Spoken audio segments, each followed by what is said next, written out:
Auditor পদটি ১১ grade থেকে ১০ম গ্রেডে উন্নীতের জন্য কর্মবিরতি দিয়ে ১.৫ মাস ধরে আন্দোলন করছেন অডিটররা। তাদের টানা এই আন্দোলনের ফলে সরকারি কর্মকর্তা কর্মচারীদের বেতন ভাতা অনিশ্চয়তার মুখে পড়েছে।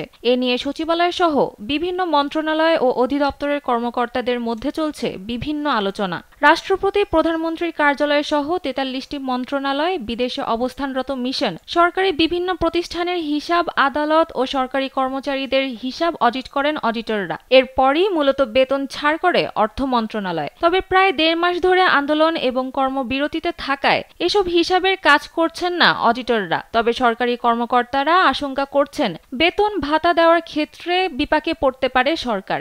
খালাম্মা, আমি আপনার মোবাইলে সেলফিন ইনস্টল করে দিতেছি। আপনার রেমিটেন্সের টাকা আপনি নিজেই জমা করতে পারবেন। সেলফিন, আগামীর ব্যাংকিং। জানা যায়, অর্থ মন্ত্রণালয় ও আইন উপদেষ্টা তাদের দাবির পক্ষে সম্মতি দিলেও কোনো অদৃশ্য শক্তির কারণে ১০ম গ্রেড বাস্তবায়ন হচ্ছে না বলে অভিযোগ করেছেন আন্দোলনকারীরা। তারা জানান, অডিট ক্যাডারের কিছু কর্মকর্তা ও অর্থ মন্ত্রণালয়ের কয়েকজন গুরুত্বপূর্ণ কর্মকর্তা নিজেদের দায় এড়াতে অর্থ মন্ত্রণালয় এক এক সময় এক এক ধরনের চিঠি পাঠাচ্ছে। অডিটরদের এই দাবির বিষয়ে কথা বলার জন্য অর্থ মন্ত্রণালয়ের সচিব খায়রুজ্জামান মজুমদারের কার্যালয়ে গেলে তিনি দেখা করেননি। পরে তাকে একাধিকবার ফোন ও হোয়াটসঅ্যাপে মেসেজ দিলেও তিনি সাড়া দেননি।